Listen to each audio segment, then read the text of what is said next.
ഇടുക്കിയിലെ അനധികൃത ഖനനവുമായി ബന്ധപ്പെട്ട ജുഡീഷ്യൽ അന്വേഷണം പ്രഖ്യാപിക്കണമെന്ന ആവശ്യവുമായി കോൺഗ്രസ്.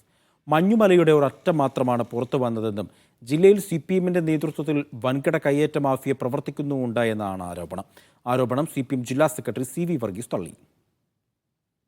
അനധികൃത ഖനനം ജില്ലയിൽ വ്യാപകമാണെന്ന പരാതിയുടെയും മൈനിങ് ആൻഡ് ജിയോളജി വകുപ്പിന്റെയും റിപ്പോർട്ടുകളുടെയും പശ്ചാത്തലത്തിലാണ് റവന്യൂ വകുപ്പിന്റെ അന്വേഷണം.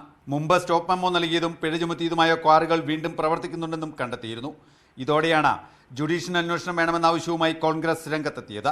ഭരണത്തിന്റെ തണലിൽ നടത്തിയ ഏറ്റവും വലിയ കൊള്ളയാണ് CPM ജില്ലാ സെക്രട്ടറിയുടെ നേതൃത്വത്തിൽ നടന്നതെന്നും സമഗ്രമായ അന്വേഷണം വേണമെന്നുമാണ് ആവശ്യം.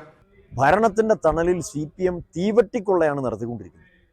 ഈ നാടിനെ കൊള്ളയടിച്ചു കൊണ്ടുപോകുന്ന ഒരു സമീപനമാണ് സ്വീകരിച്ചിരിക്കുന്നത്. ഇപ്പോൾ വന്നിരിക്കുന്ന ഈ ആക്ഷേപം എന്താണ്?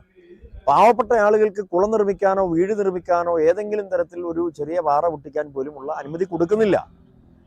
അവർക്ക് എല്ലാ തരത്തിലുമുള്ള അവകാശങ്ങൾ നിഷേധിക്കുന്നു. മറുവശത്തെ തൽപര കക്ഷികൾ വലിയ തോതിൽ ഈ നാടിനെ കൊള്ളയടിച്ചു കൊണ്ടുപോകുന്നു CPM-ന്റെ തണലിൽ. ഇടുക്കി താലൂക്കിൽ പാറ ഖനനത്തിന് സമ്പൂർണ്ണ നിരോധനം ഏർപ്പെടുത്തണമെന്ന ജിയോളജി വകുപ്പിന്റെ റിപ്പോർട്ട് അവഗണിച്ചാണ് ഉപ്പുതോട് തങ്കമണി വില്ലേജുകളിൽ ഖനന മാഫിയയുടെ പ്രവർത്തനം. പീരുമേട് ഉടുമ്പൻചോല താലൂക്കുകളിലും സ്ഥിതി വ്യത്യസ്തമല്ല. അനധികൃത ഖനനം നടത്തിയവർക്ക് സ്റ്റോപ്പ് മെമ്മോ നൽകിയിട്ടുണ്ടെന്നും അവഗണിക്കുന്നവർക്കെതിരെ കർശന നടപടിയുണ്ടാകുമെന്നുമാണ് ജില്ലാ കളക്ടറുടെ ഉറപ്പ്. അനധികൃതമായി സ്ഫോടക വസ്തുക്കൾ സൂക്ഷിക്കുന്നവരെക്കുറിച്ചും അന്വേഷിക്കും. 2 സബ് കളക്ടർമാരുടെ നേതൃത്വത്തിലുള്ള പ്രത്യേക സംഘമാണ് ജില്ലയിൽ പരിശോധന നടത്തുന്നത്.